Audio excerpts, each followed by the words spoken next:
Kami sangat berterima kasih kepadamu Bapa.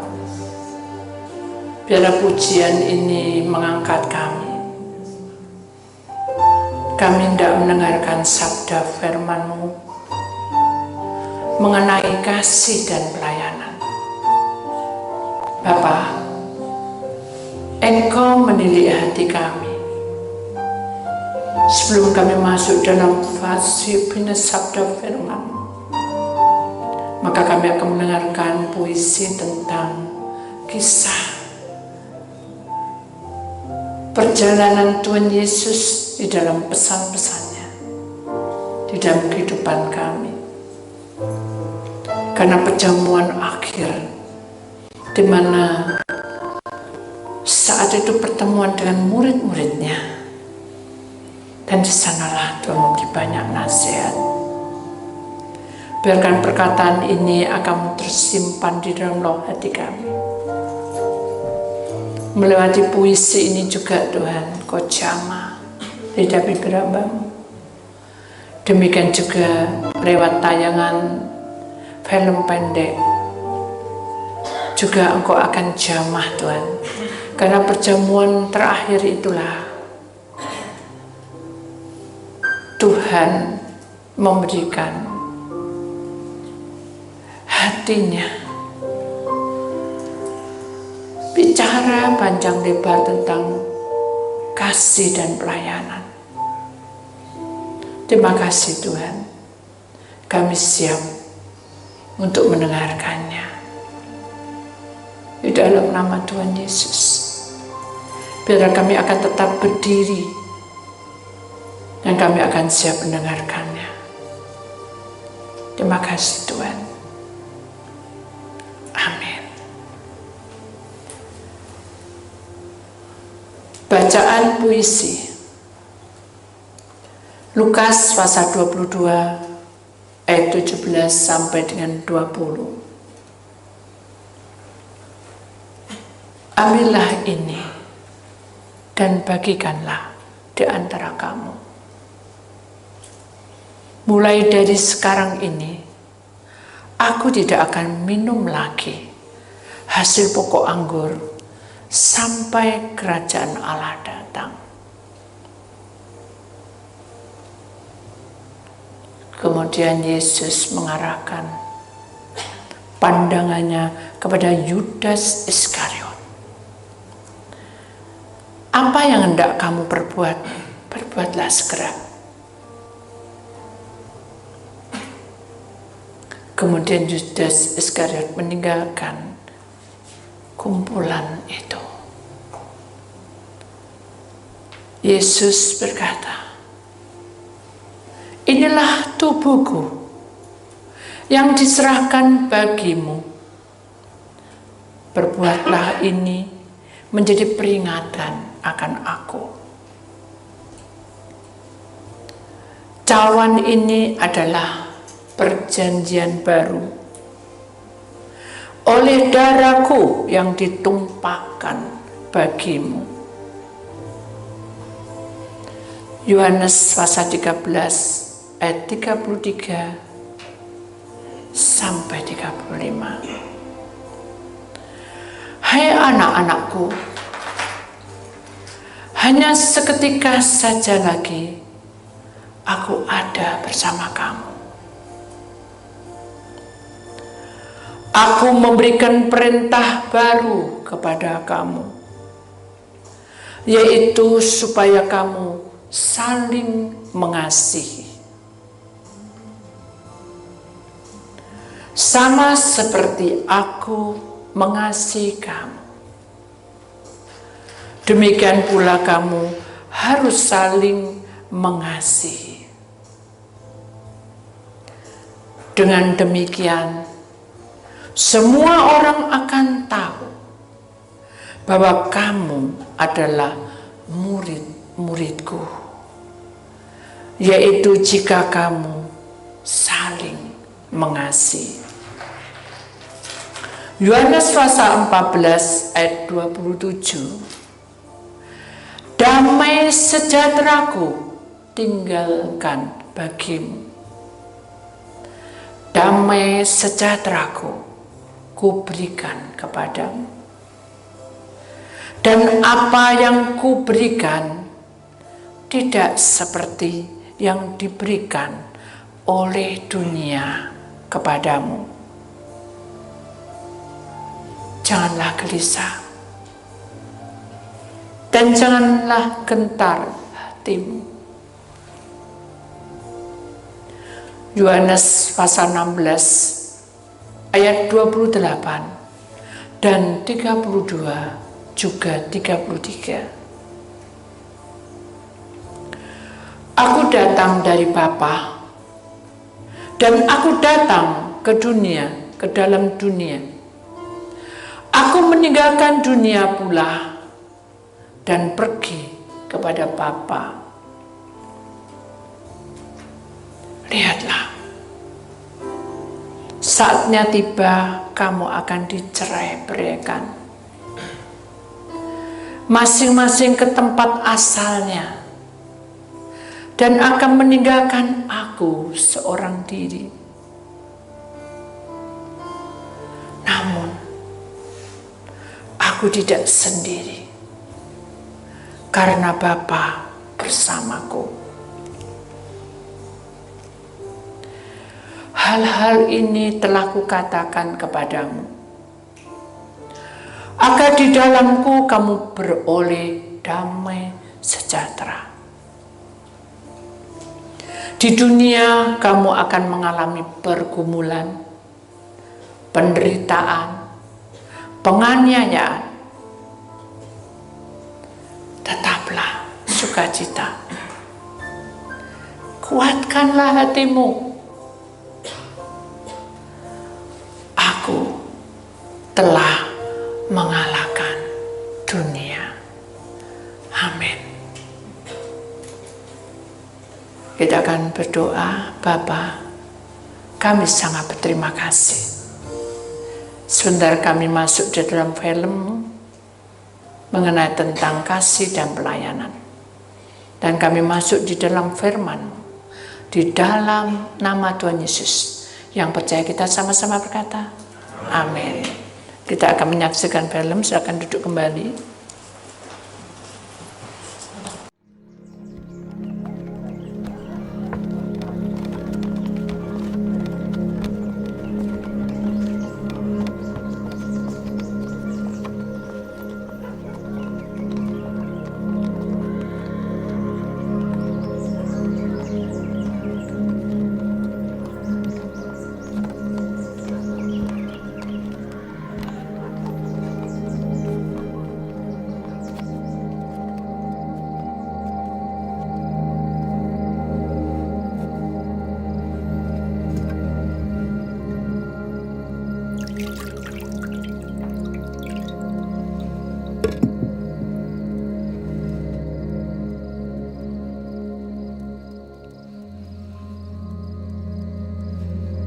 Take this and divide it among yourselves.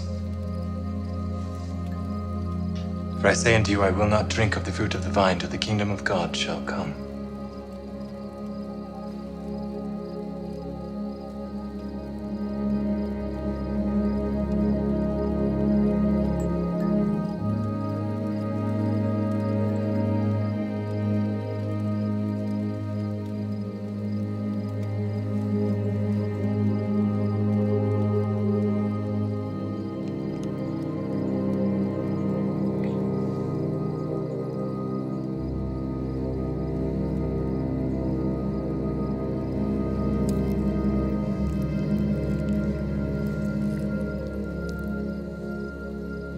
That thou doest, do quickly.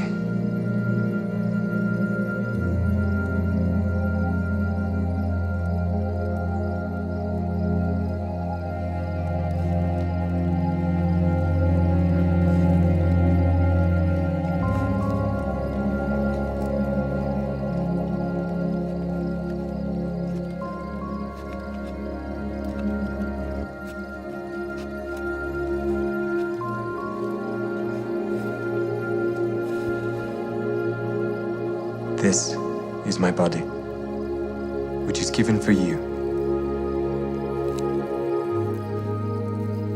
This do in remembrance of me.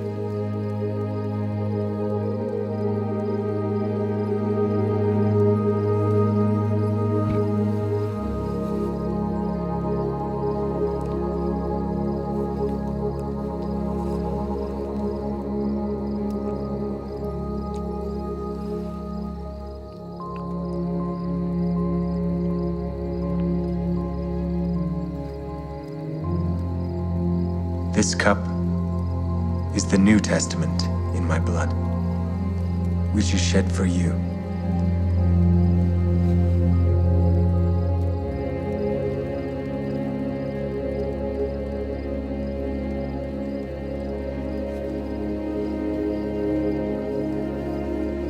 Little children,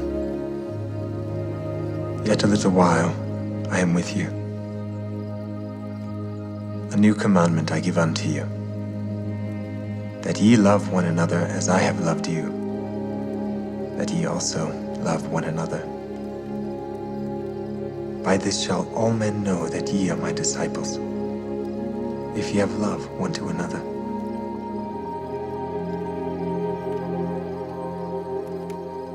Peace I leave with you. My peace I give unto you. Not as the world giveth, give I unto you. Let not your heart be troubled, neither let it be afraid. I came forth from the Father, and am come into the world. Again I leave the world and go to the Father. Behold, the hour cometh. Yea, and now is, that ye shall be scattered, every man to his own, and shall leave me alone. And yet I am not alone, because the Father is with me.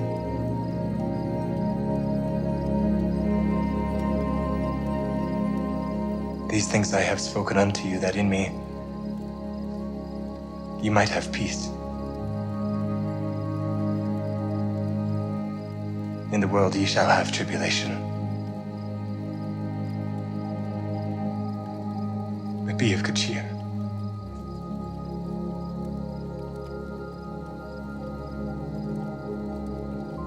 I have overcome the world.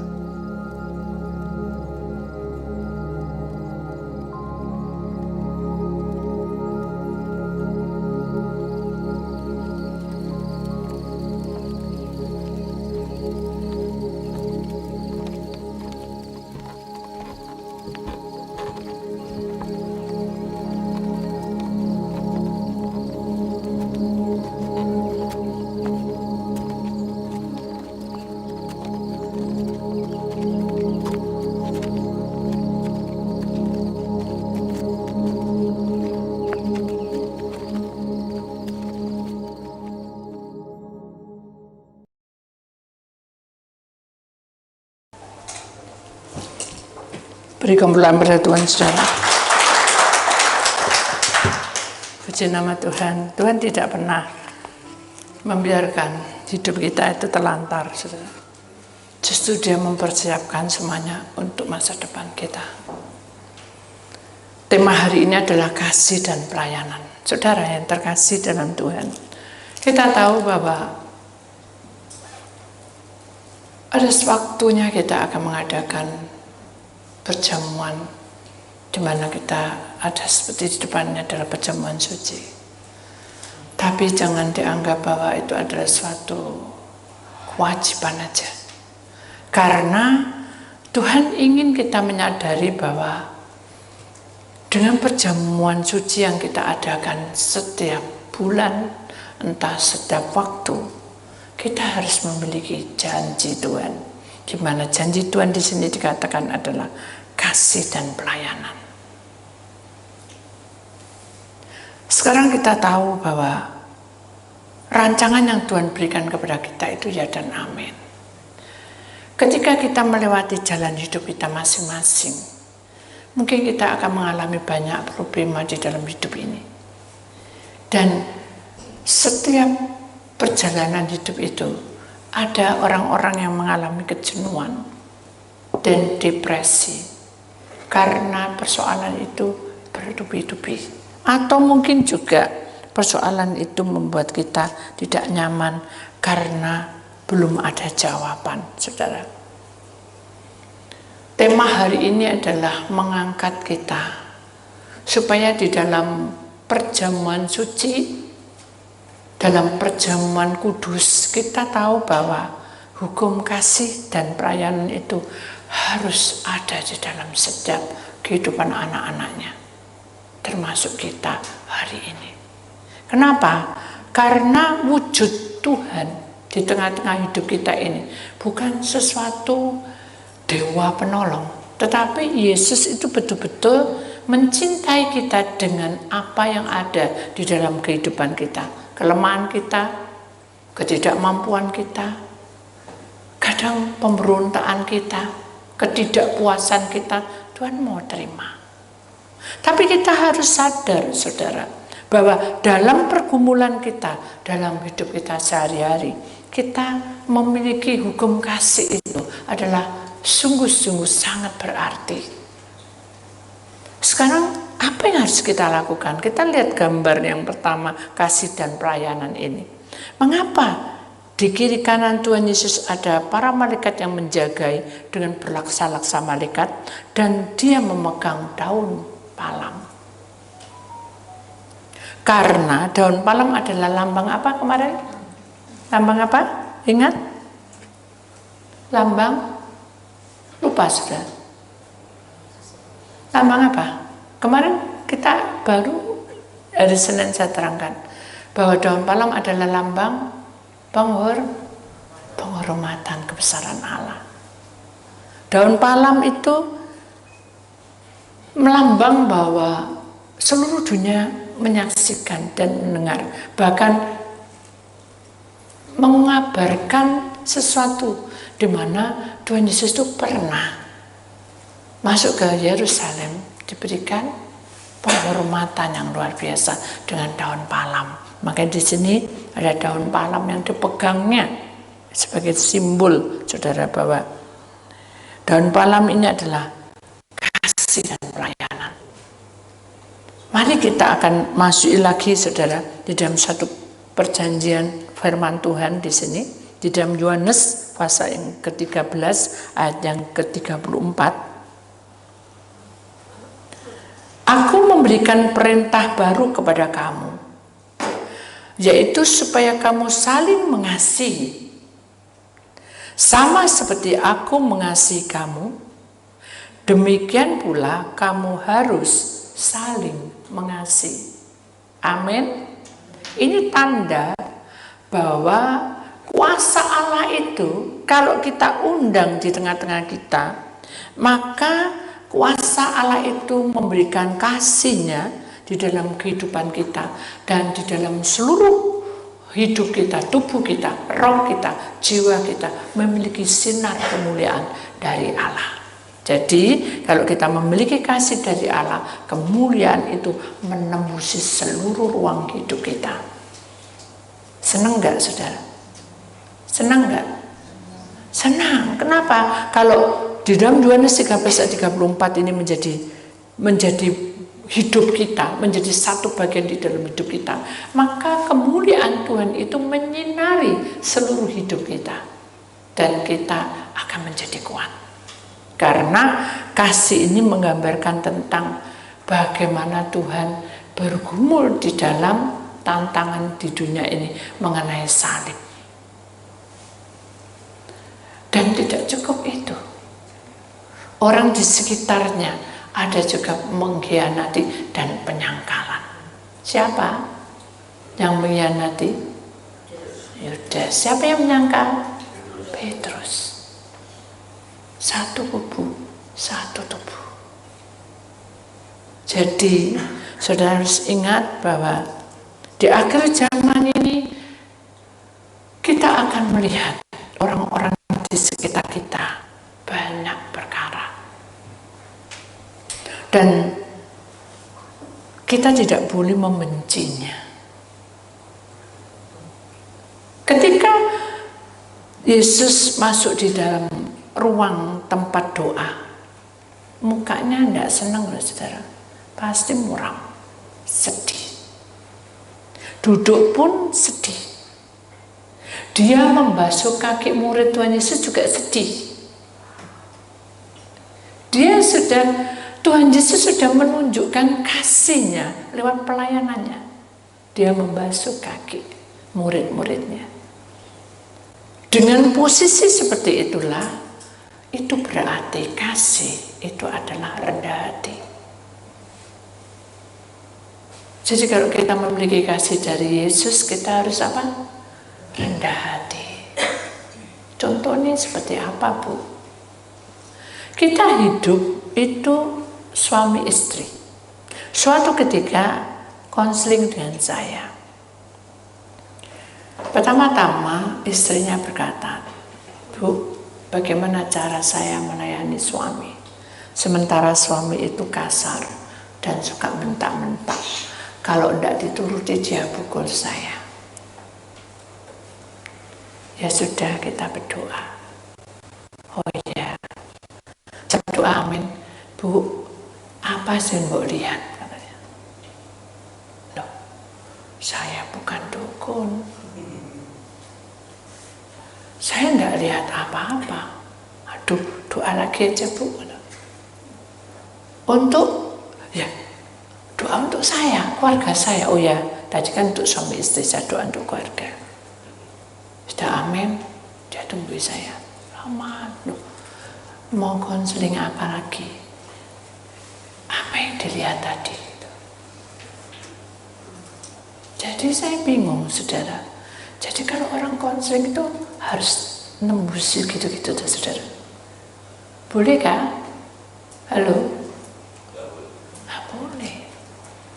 Karena kita bukan dukun, saudara.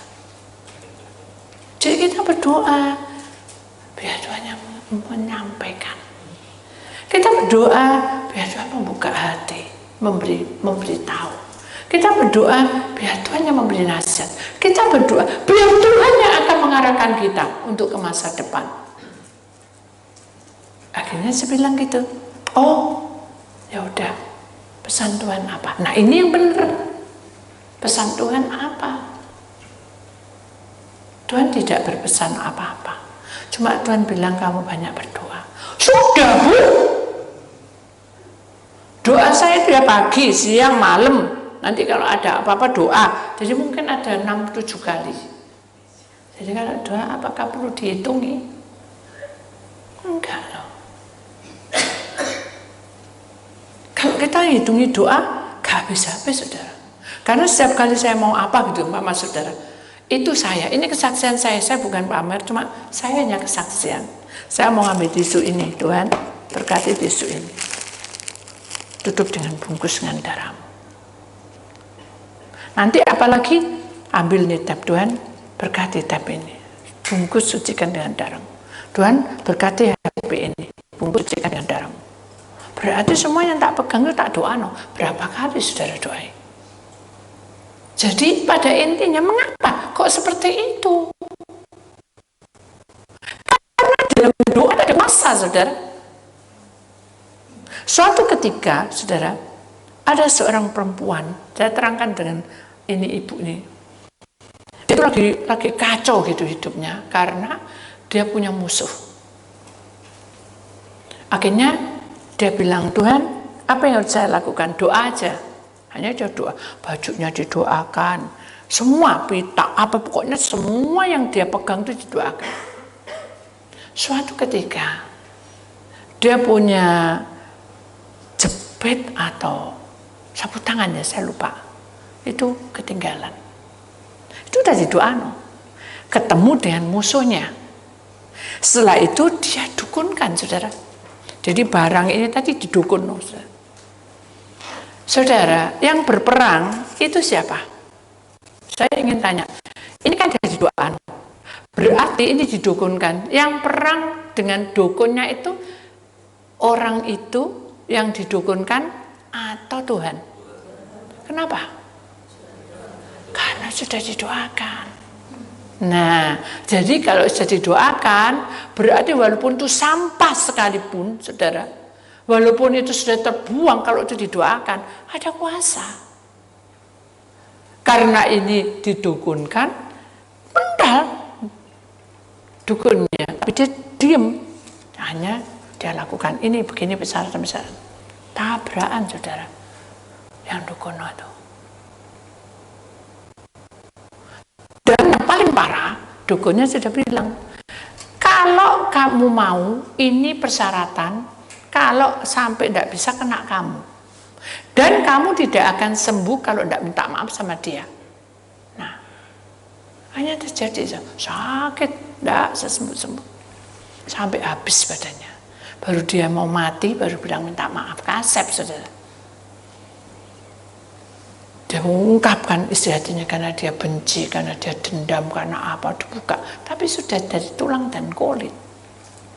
Makanya jangan main dukun. Itu bahaya. Orang pinter, Bu, sama. Ilmu hitam, ilmu putih, sama. Ada imbalnya. Ada, bukan tuanya, ada balasannya. Saya iblis itu minta tuntutan. Kamu minta apa, tak kasih. Tapi kamu harus ngasih aku. Tapi kalau Tuhan tidak, loh. Ketika kamu mencintai aku beri kamu yang terbaik. Kenapa? Karena hidupmu berharga di hadapan Allah. Loh, enak kan, saudara? Ya kan? Hanya ibu nanti bilang, ya sudah, saya ini harus apa? Katanya, sabar. Ya, sabar. Bondol semua, sebiru semua. Dia tutupi dengan apa, sapu tangan. Bu, saya mau berdoa. Loh, kenapa ditutupi? Nangis, ibu katanya suruh sabar, sekarang saya diinjek-injek kayak gini, nih, gitu. Terus saya buka, aduh, memar gitu. Kita doa ya, Bu, doa. Kira-kira saya bisa pulih enggak? Pasti pulih. Karena Tuhan bersama kita. Doa ya, Bu, sabar. Yohanes 13:34 ini adalah bagianmu. Aku memberikan perintah baru pada kamu, yaitu supaya kamu saling mengasihi. Sama seperti aku mengasihi kamu, demikian pula kamu harus saling mengasihi. Tuh, Bu Didi iki gak keliru dah. Wis diwantemi mendol kabeh kon ngasih iki piye maksudnya? Gitu kan? Logika, saudara. Saya bilang, jangan takut. Yang bertindak ke depan ini bukan kamu, tapi Tuhan yang bertindak. Oh gitu ya, Bu, ya sudah pulang saya ambil air minum, didoakan, jadi taruh di galon, terus dia tenang, baru duduk, wah teriak-teriak, baru duduk dilempar kursi, baru pokoknya hari itu betul dia kayak disiksa gitu. Akhirnya dia datang lagi, Bu, ini kaki saya memar, ini anu gitu. Saya bilang, sakit? Enggak. Ya sudah. Yohanes 13:34 jalan terus ya. Nangis ya. Bu, kenapa nangis? Enggak apa-apa. Ibu sungkan dengan saya? Enggak. Kenapa? Kok cek nemeni gitu. Kok teganya gitu. Apa Tuhan biarkan saya tersiksa? Enggak, Bu. Tenang aja. Waktunya tiba, pasti akan terjadi. Ya udah, hari saya. Malam saya potong karibat mau dicekik. Udah mau cekik. Hanya dia bilang, aku pasrah. Nah ini, wis aku pasrah. Karena hari ini pasti aku mati. Kan tidak tahu apa-apa. Pasrah aku sudah, Tuhan tak salah. Begitu pasrah Tuhan. Dia mau cekik itu saudara. Dia jatuh terpelanting. Dan begitu terpelanting, dia kayak orang bingung. Kok aku bisa mendal gitu? Kok saktiman istriku tuh? Akhirnya dia bengong sampai lama. Nah istrinya yang setekek dia kan takut ya. Pada waktu dia takut, Tuhan bilang, layani, kamu harus mengasihi, kasih orang minum. Dia tuh kaget, Nantilah aku minum disiram ganti apa? Itu logika, saudara. Tapi hati ini berkuat. Ambil minum. Oh, gemetar ya. Ambil minum, sudah. Tuhan, tak serano doa nih. Tak serano Tuhan, ini air untuk suami saya. Tuhan, tak serano. Dia gemetar, saya. Jadi itu suaminya sih bengong. Kayak orang ngeheng gitu, saya. Tidak bangun, saya. Terpelanting tuh dia di bawah, tetap di bawah. Bayangin, lama kan di bawah. Akhirnya gemetar. Ini suamiku, minumlah, katanya. Lalu diambil, diminum, disaut gitu, diminum. Loh, saya kasar ya, saya nyaut. Nah itu logika. Karena sudah kebiasaan dia kasar, dia tidak mungkin bisa lembut. Kan itu sulap, saudara. Betul enggak? Begitu dia minum, nah isi kerama. Kuasa Allah mengalir karena kita berdoa. Begitu dia mengalir kuasanya, dia mendengar suara Tuhan, dia menangis. Teriak gitu, saudara. Sampai bingung istrinya. Kenapa suamiku kok teriak-teriak? Hanya dia bingung. Pak bingung, dia lari sana, lari sini. Hanya dinaikkan dan dia peluk istrinya. Dan lama aku janji, sekarang aku tidak mau mukul kamu lagi. Sakit ya ma orang bilang kasep. Tidak, diam. Karena dia punya hukum kasih. Coba kalau dia manggil kasep, gitu. Nah, ya, dilihatin semua yang dipukul itu loh. Kok ingat, saudara? Siapa yang mengingatkan? Tuhan. Jadi ingat. Yohanes 13:34 ini menggambarkan bagaimana kuasa Tuhan itu bercahaya, kemuliaan Tuhan itu bercahaya. Kalau seseorang memiliki kemuliaan Tuhan itu berbeda, saudara. Ada satu power yang besar ketika kamu menghadapi semua yang ada di dalam dunia ini. Amin. Sudah, jangan takut. Hidup ini adalah berjuang. Kuasa Tuhan tidak akan tinggal diam. Roh Allah akan bekerja dalam hidup kita selama kita menjadi miliknya. Amin. Jadi mari, kamu harus bisa melewati semua itu. Ini adalah tantangan buat kita. Mungkin buat kita itu sangat menyakitkan. Saya juga capek, saudara. Karena dalam pergumulan ini, saya merasa bahwa pergumulan ini terus beruntun. Orang konseling ini, masalah A, B, C, D, E, F, G. Saya dibuat Tuhan lupa semua. Jadi saudara jangan marah. Bu, ingat saya. Ya lupa. Perkaranya itu loh bu, kemarin itu loh bu, yang ada itunya itu loh, tasnya ada ularnya, panjangnya 20 meter. Mana ya? Aku lupa.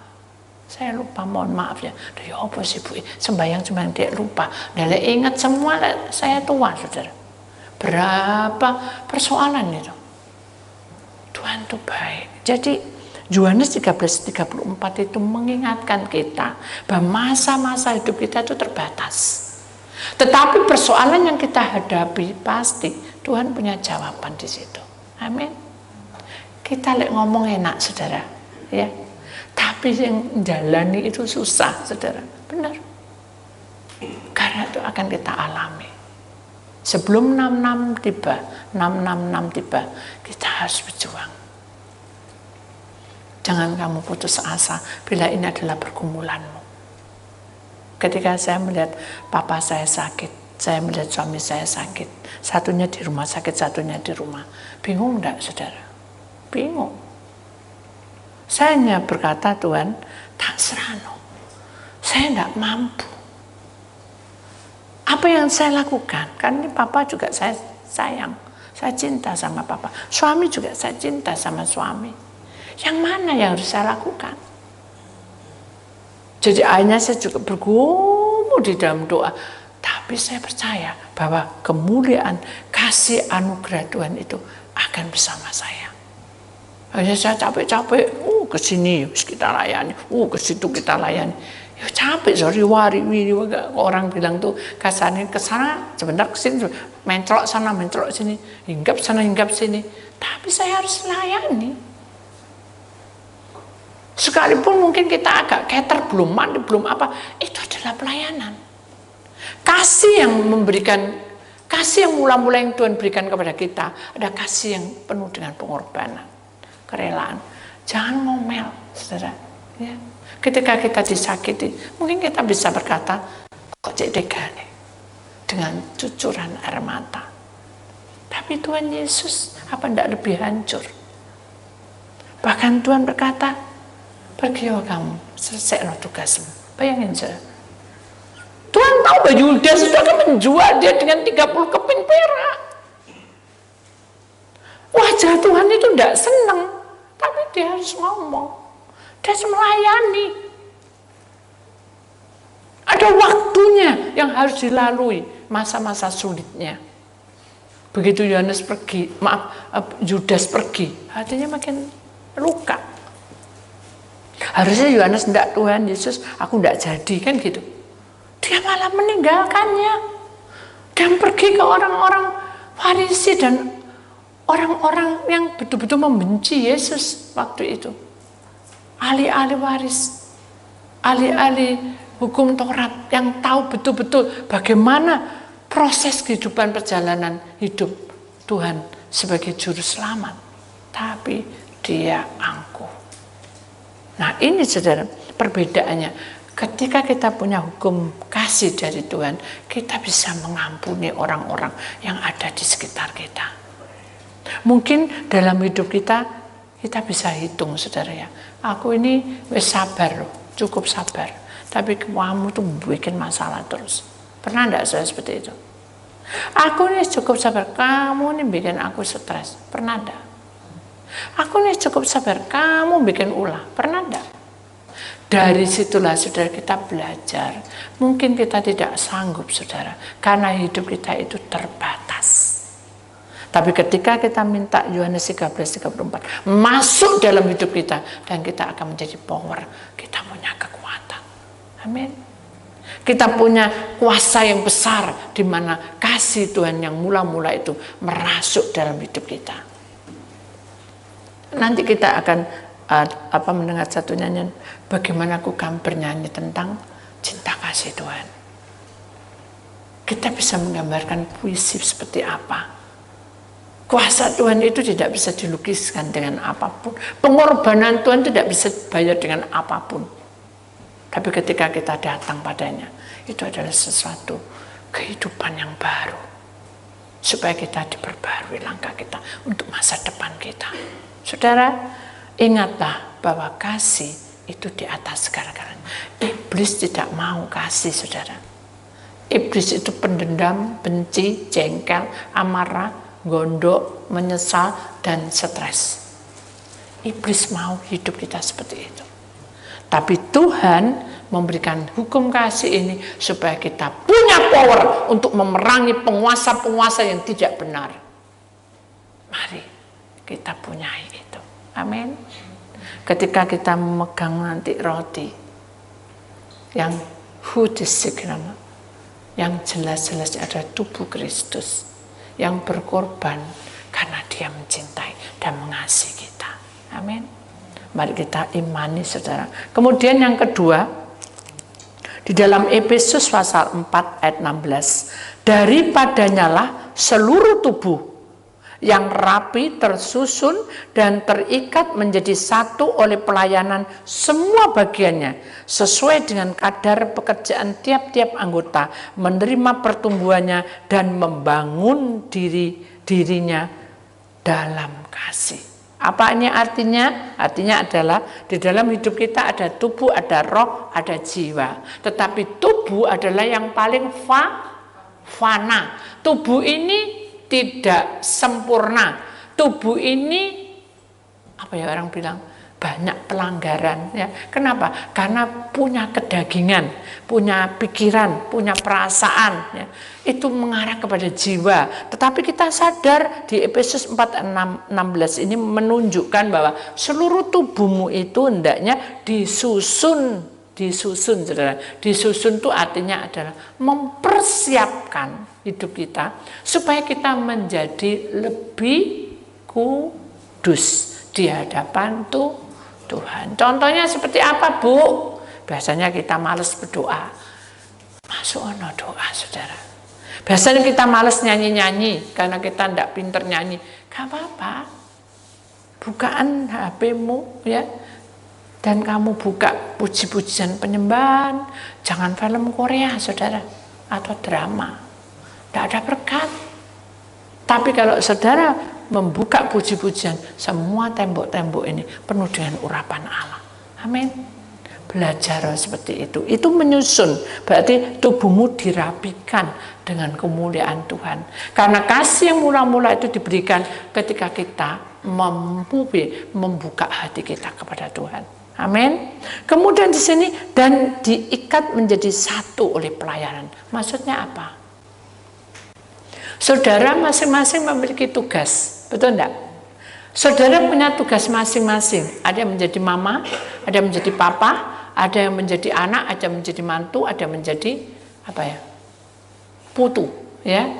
Jadi saudara punya tugas masing-masing di dalam kehidupan saudara, baik dalam pekerjaan, rumah tangga, pergaulan. Ingat saudara, diikat menjadi satu oleh pelayanan itu adalah tidak boleh ngawur. Tahu yang ngawur, saudara? Kalau ini bukan tugasmu dan saudara melakukan pelanggaran, contoh, ini hari apa? Oh, ini hari Rebo. Wes aku tak pergi. Seperti saya bilang dulu waktu kecil, dibilang kamu mau pergi sarangan apa mau pergi gereja? Nah, sudah. Nah, namanya anak kecil ya pergi sarangan, sudah. Tapi di dalam perjalanan saya merasa tidak enak. Saya langsung bilang saya tak pergi ke gereja. Tapi saya sampai di gereja jungkal becak, saudara. Apakah Tuhan tidak kasih pada saya? Mengapa kok jungkal? Itu peringatan. Untung kamu tidak melanggar. Benar enggak? Kalau melanggar, terus sampai di sarangan kamu mengalami sesuatu, mungkin sakit perut, atau mungkin juga terjadi sesuatu, kita enggak tahu. Karena saat-saat kita berdoa, iblis mengintai kita. Saat-saat kita ibadah, iblis mengintai kita. Kamu lagi apa? Karena kita melanggar, dia pakai kelemahanmu supaya kamu jatuh lagi di dalam dosa. Nah, inilah yang kita tahu bahwa diikat menjadi satu oleh pelayanan, di mana kita tahu bahwa pelayanan semua bagian itu adalah dalam pekerjaanmu, dalam rumah tanggamu, di dalam apa yang kamu punya, di dalam langkahmu untuk bertanggung jawab atas masing-masing yang kamu kerjakan sehari-hari. Sudah tidak kamu kerjakan? Kalau belum, mulai sekarang belajar bekerja. Lebih ulet, lebih bagus, lebih rajin, lebih mengena. Kenapa? Karena semakin kita tidak melakukan pelayanan di dalam hidupmu, maka saudara akan menjadi orang apa? Kaku. Tahu kaku?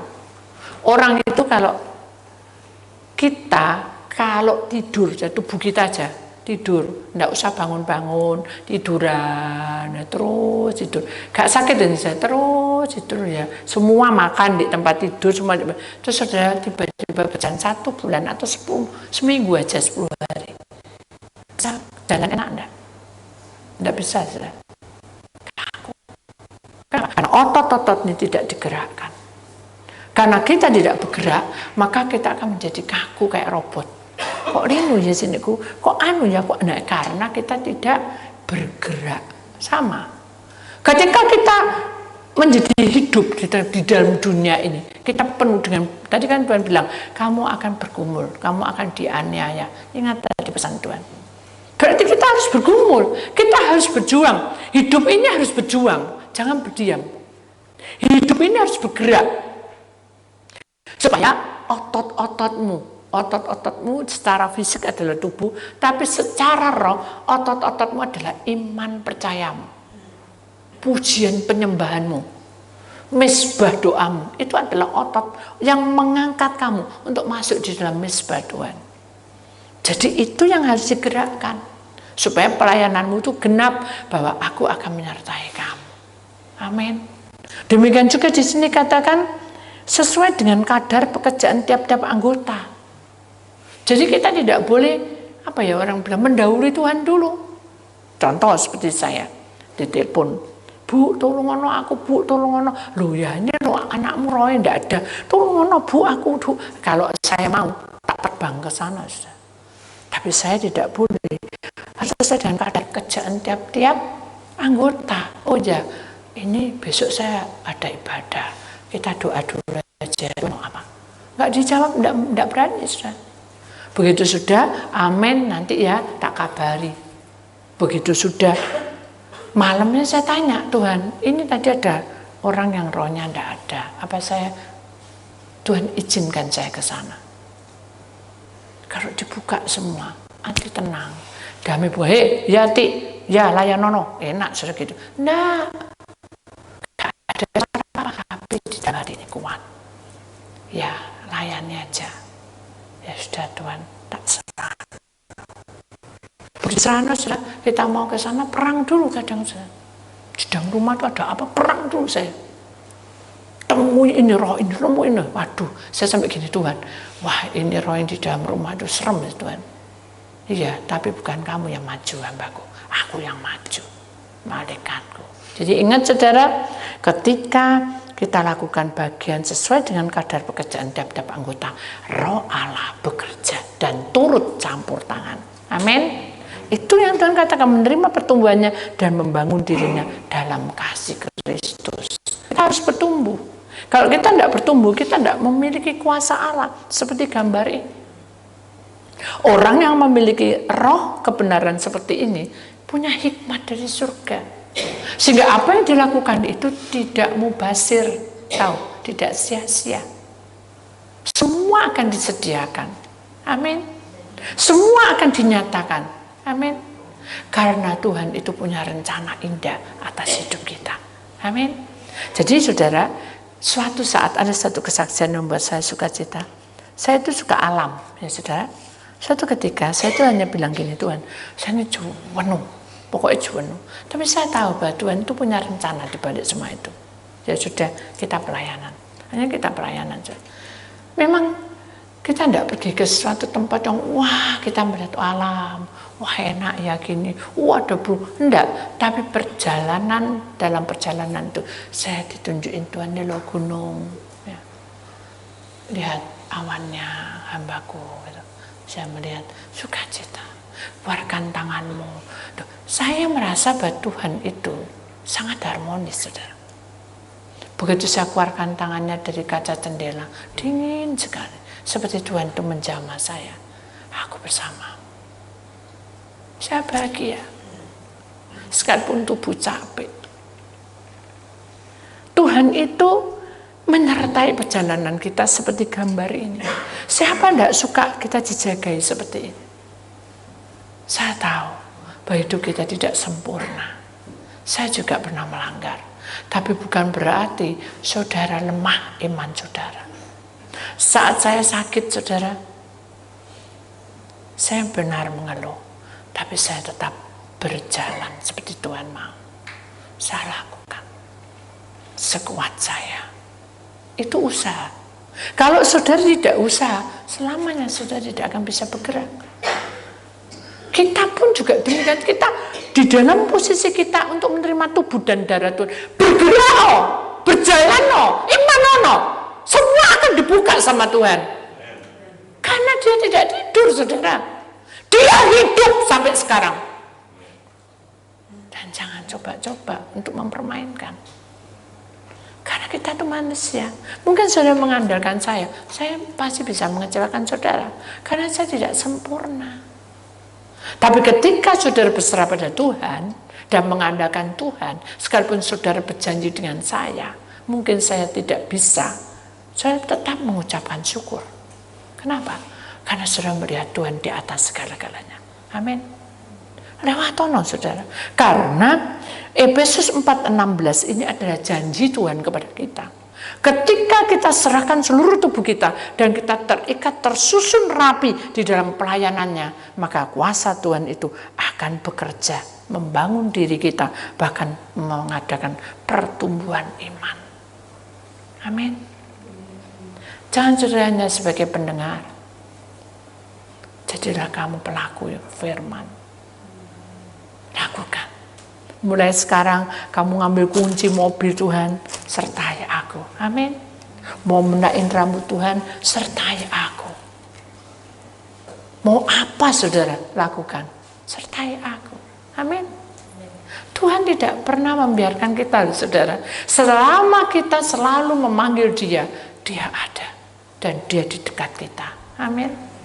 Kuasai dirimu dengan urapannya. Kenapa? Karena kematian Tuhan bukan hanya asal, tetapi bukan kisah, tradisi, tapi itu nyata dalam hidup kita. Penebusan dalam hidup kita itu betul-betul dipertaruhkan oleh Tuhan. Mari kita belajar untuk menghargai bagaimana Tuhan sudah mati di kayu salib untuk kita. Amin. Jadi duduk persoalanmu, masalahmu, jangan mengeluh terus, saudara. Amin. Aduh, pusing nanti, saudara, ya. Kalau saudara mengeluh terus, bagaimana Tuhan bekerja di atas hidup kita? Kalau sudah curhat boleh, tapi kalau mengeluh, aduh kok ngene, wis aku mati ya, aduh kok ngene, aku tak gini, nah mudah sekali bicara, itu bahaya. Ingat, no tak binampak. Allah tidak suka kita berkata asal bicara. Amin. Hendaknya hikmat Tuhan tuh menyatakan di sini di atas kepala ada salib kan, terang. Kepak sayap adalah pimpinannya para malaikat, di atas adalah hikmat dari surga. Apakah hikmat dari surga asal ngomong? Halo? Halo? Ya. Tidak. Hikmat dari surga itu punya power. Walaupun kita tidak mampu. Contoh, ini ada kesaksian. Bu, ayo Bu, tak undang datang ke tempatku. Ya. Tapi saya tahu bahwa yang saya datangi itu adalah penguasa roh yang tidak baik. Saya bilang, Tuhan, apakah saya harus ke sana?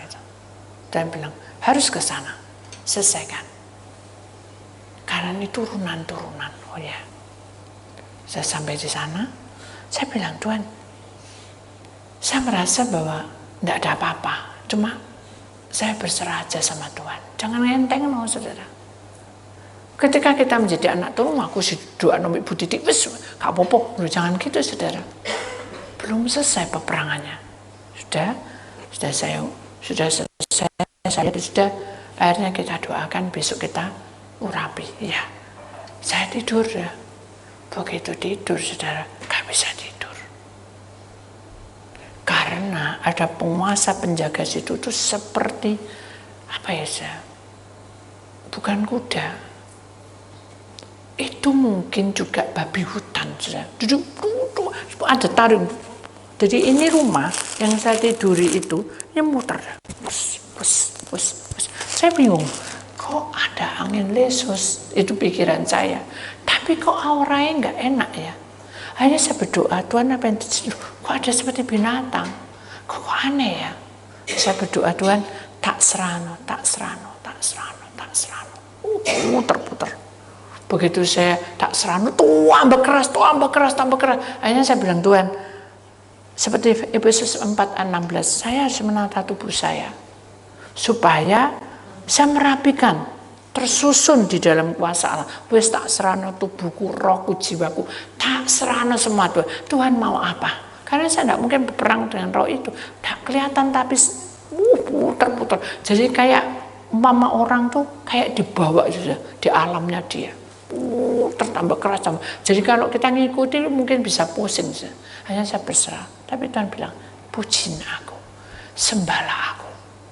Sudah saya nyanyi, aku mau cinta Yesus selamanya. Jadi kalau perang sama setan itu gak usah emosi. Halo? Kalau perang sama setan gak usah emosi. Jangan, saudara, kalau emosi jadi aneh nanti. Tahu, saudara, aneh? Ku mau cinta Yesus selamanya. Mau cinta Yesus, keluar. Nah, sing takut itu ketoro kita. Tapi kalau kita tenang, ku mau cinta Yesus selamanya. Karena saya selami, aku mau cinta Yesus. Ya Bapa. Ketika kita nyanyi yang ketiga, ya Bapa. Ini kayak gangsingan tuh tadi, lama. Terus pelan, berasap. Persis jatuh di depan pintu. Pok gitu. Begitu ngeletak, jatuh saudara jadi asap. Begitu jadi asap, jadi seperti kayak jimat itu, kayak pedang itu. Begitu kita nyanyi lagi, langsung pedang itu hilang terus gitu. Nah, kemudian ada satu sosok roh masuk saudara, mendekati saya. Saya tahu apa itu. Ternyata kamar yang saya tiduri itu, anak itu sudah meninggal. Jadi nyangkut di tempat akar. Akhirnya saya bilang, kenapa ada roh ini masuk di kamar ini? Putuskan Tuhan, lepaskan Tuhan, keluarkan semua. Tidak bisa, itu orang mati. Loh, orang mati yang mana ini? Yang pernah kamu doakan? Ya lupa saya. Oh yang mana ya? Ya sudah Tuhan, ya sudah ingat-ingat. Karena ada roh yang di dalam kamar, mau tak sudah? Kan nggak mau kita. Apa yang saya lakukan? Kembali ke alamnya. Oh ya, doa ada alam nama Tuhan. Kita nyanyi menyembah. Dibilang sama mereka, maukah kamu masuk kemah perhentian? Mau. Tapi itu bahasa malaikat, sudah bukan omong-omongan, orang mati tidak bisa ngomong. Sudah dibasuh, naik tanggal 1, tanggal 2, tanggal 3, tanggal 4, 5, 6, 7, masuk selama-lamanya. Selesai sudah, gak ada apa-apa. Begitu tak lihat, saya lihat mata saya, tuh, jam 2. Sudah, capek saja. Saya selimutan, saya tidur. Sampai pukul 5. Saya dibangunin, tok. Bu, ya, Bu, sudah Bu, ayo kita pengurapan tempat. Kalau saya mau, kamu tidak bilang-bilang ya kalau anakmu mati di situ. Kalau mau saudara, tapi kan saya tidak bilang. Saya hanya bilang wis berserah ambil Tuhan. Mungkin Tuhan izinkan saya di situ untuk mengembalikan anaknya yang meninggal. Hanya saya bilang, Bu, Ibu punya anak yang pernah nyangkut di akar. Iya kan Ibu yang pernah doakan. Lupa, mau tahu saya. Kira bukan anak Ibu, kan kita tidak tahu juga. Ya sudah Bu, terus saya sudah lega Bu, dia sudah ikut Tuhan Yesus. Mukanya itu sudah berubah, foto-fotonya diambil semua. Saya bilang jangan ditaruh sini. Kalau mau taruh sini ini mengenang terus kan, taruh di album. Ya, jadi nggak boleh ya Bu. Begitu saya pulang dari pasar, nah aku pulang dari pasar. Dan itu, nah aku mau makan, itu setan sudah nanti. Kenapa? Karena foto itu kan benda mati. Kenapa diajak omong? Demikian juga kehidupan saudara. Saudara punya sesuatu, mungkin itu sesuatu yang berharga. Jangan bocah omong, saudara. Itu setan nanti. Ingat, jangan menyembah berhala. Amin. Bu, kalungku ini ada isinya ini, Bu. Nah, itu sudah. Kalau sudah mengimani itu, maka terjadi sesuatu. Iblis itu mengintai kita. Hati-hati. Amin. Kita harus siap siaga. Kemudian kita akan melihat yang terakhir. Tidak ada hal lain dalam hidup ini yang menjadikan kegembiraan dan keceriaan selain hak istimewa untuk berbuat baik. Amin. Jadi hak istimewa itu adalah kita melakukan berbuat baik. Apa itu? Hukum kasih dan hukum pelayanan Tuhan dipakai dalam hidup kita, seumur hidup kita, sampai kita dipanggil aja kita. Amin. Itulah yang Tuhan mau, supaya apa? Sinar kemuliaan Tuhan semakin besar, semakin bercahaya. Kemuliaan Tuhan ini akan diberikan kepada kita bagi orang-orang yang percaya. Amin. Puji nama Tuhan. Itulah firman Tuhan, saudara. Marilah kita imani bahwa Tuhan Yesus tidak pernah berubah di tengah-tengah hidup kita. Kita menjadi miliknya yang sah di bumi maupun di surga. Biarkanlah pada perjamuan hari ini, saudara, kita ingat bahwa hidup kita hanya dekat pada Allah saja. Kita merasa tenang. Jiwa kita, hati kita, hidup kita besar sepenuhnya pada Tuhan, itu akan mengangkat kita menjadi berbahagia. Ketika ibu tadi sudah diurapi semua, saudara, dia merasa lega sekali dan dia bilang, kok aku merasa bahagia dan nyamannya. Kenapa? Karena Tuhan sudah ada di dalam rumah tangganya. Amin. Mari undang roh Tuhan bekerja. Mari undang kuasa Tuhan bekerja di dalam pekerjaan kita, rumah Kenapa? Karena waktu Tuhan sudah nyata untuk kita. Bagi orang yang percaya, dia akan beserta dengan kita. Amin. Itulah firman Tuhan. Kita akan masuki satu kebenaran Tuhan. Kita masuk di dalam doa lebih dulu, saudara. Bapa yang bertata di dalam kerajaan surga, sebentar kami akan masuk di dalam perjamuan suci, dan kami percaya Tuhan bekerja di tengah-tengah kita. Buatlah hati kami senantiasa bersuka cita. Buatlah hati kami senantiasa memuliakan nama Tuhan. Buatlah kami senantiasa mendengar sabda firman-Mu. Apapun yang terjadi, hukum kasih dan pelayanan itu menjadi bagian kami. Baik yang ada di Zoom maupun yang ada di tempat ini. Tuhan, perlengkapi kami dengan kuasa-Mu. Perlengkapi kami dengan roh-Mu. Perlengkapi kami dengan firman-Mu, sehingga firman itu nyata di tengah-tengah kami. Terima kasih Tuhan atas kebenaran-Mu, atas kemurahan-Mu, atas kebaikan-Mu. Di dalam nama Tuhan Yesus Kristus, Putra Tunggal, kami siap masuk dalam kasih dan pelayanan. Tuhan memberkati selalu. Kami percaya bahwa tangan-Mu selalu bekerja di tengah-tengah kami, membuka tingkap-tingkap langitnya, menyertai selalu. Dalam nama Tuhan Yesus, Putra Tunggal, kami sudah serahkan semua menjadi bagian-Mu. Yang percaya kita sama-sama berkata, amin.